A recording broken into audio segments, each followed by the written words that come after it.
undisclosed location somewhere in North America, this is your weekly Truth Be Told Minuteman Report. Hey everybody, it's Robert Hensley, your Truth Be Told Minuteman, and I have got a doozy for us today. I've mentioned it before. When I'm researching, I have a tendency to fall down rabbit holes. And at the bottom of this one this week was a story that boggles the mind, right?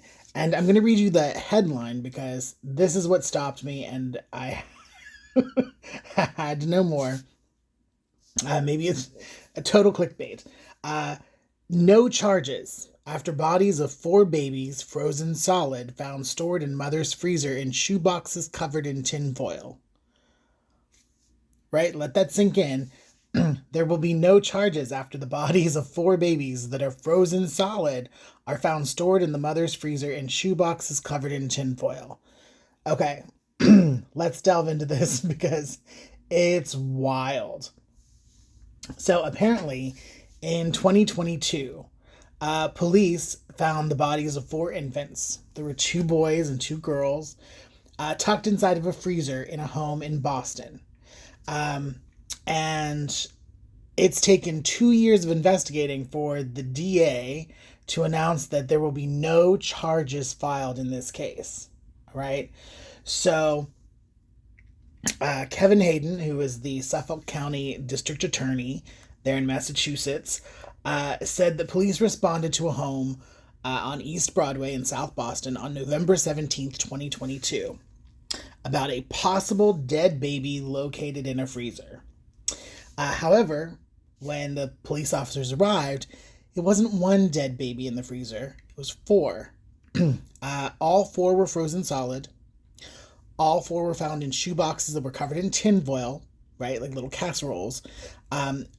The babies were full term. They were determined to be between 37 and 40 weeks of gestational age. They all had their umbilical cords attached. The 2 female babies also had the placenta attached. Now, DNA tests did determine that the children were full-fledged siblings. And unfortunately, there's no scientific method to determine how long the babies had been frozen. However, the autopsies did show that there were 0 signs of internal or external trauma. There were no evidence of foul play, nothing, no obvious injuries. They could tell that the children's stomachs were empty. They did not have a first meal. But the final cause of death was being listed as undetermined. The medical examiners were not able to prove definitively whether the children were born alive or if they were stillborn. Okay, that's crazy and sad enough in and of itself. However, the owner of the apartment is this woman named Alexis Aldemir. She's 69 years old, and apparently she moved from Maryland to Massachusetts in the 1970s when she was 17 years old.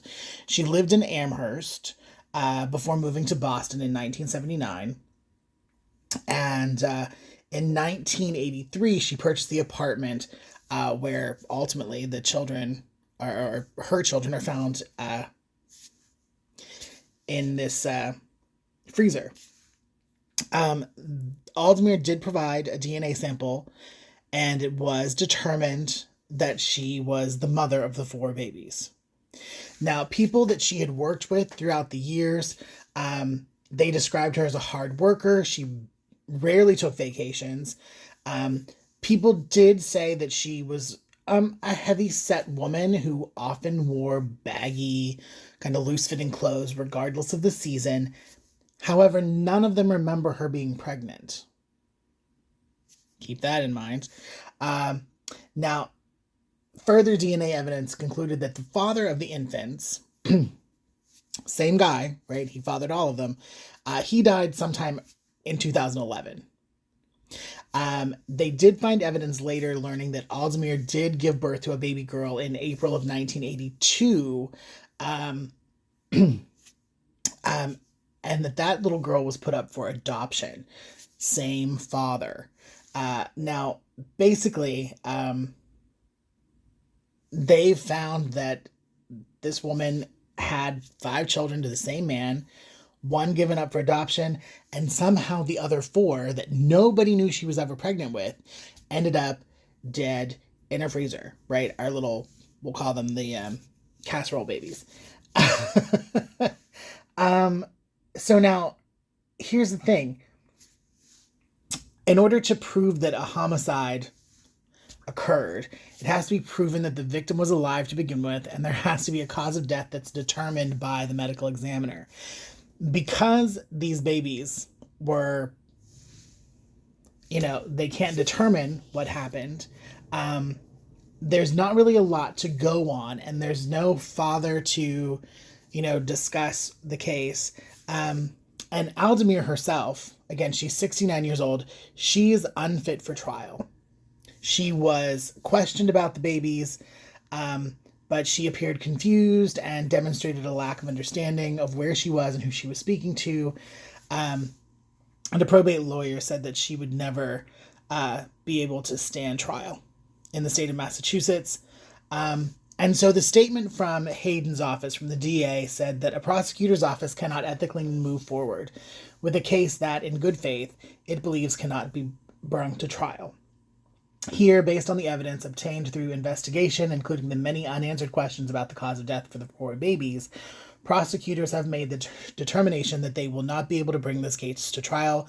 Therefore, this investigation will not result in criminal charges. He did go on to call this the most complex, unusual, and perplexing case that he's ever encountered. That while many of their questions have been answered, there are as many elements in the case that will likely never be answered. So, just, like I said, the image in my head of these little aluminum foil wrapped shoe boxes, these little casserole babies, and the fact that there's so little information that can be gleaned by the medical examiner. This turned out to be one of those stories that was just too strange to be true. I couldn't pass it up. I needed to share it with you today. And maybe in my head it was one of those, if I had to know about it, then somebody else needed to know about it too. But of all the strange things to be happening in the world, casserole babies was not on my bingo card. So, thank you so much for tuning in for another episode of Truth Be Told Minuteman Report. Remember, there are 3 opportunities each week for new content from Truth Be Told, the Club Paranormal on YouTube, and wherever you listen to your podcasts. The Minuteman Report every Monday. Wednesdays, Bonnie Burkert brings us Truth Be Told Transformation, and of course Tony Sweet with the original Truth Be Told every Friday, and we are all at the same time, 3 p.m. Pacific, 6 Eastern, Mondays, Wednesdays, and Fridays. If you have any questions, comments, concerns, would like to tell us a story or have something for us to look into, please feel free to reach out, reportminuteman@gmail.com. Again, that's reportminuteman@gmail.com. And until next time, stay true.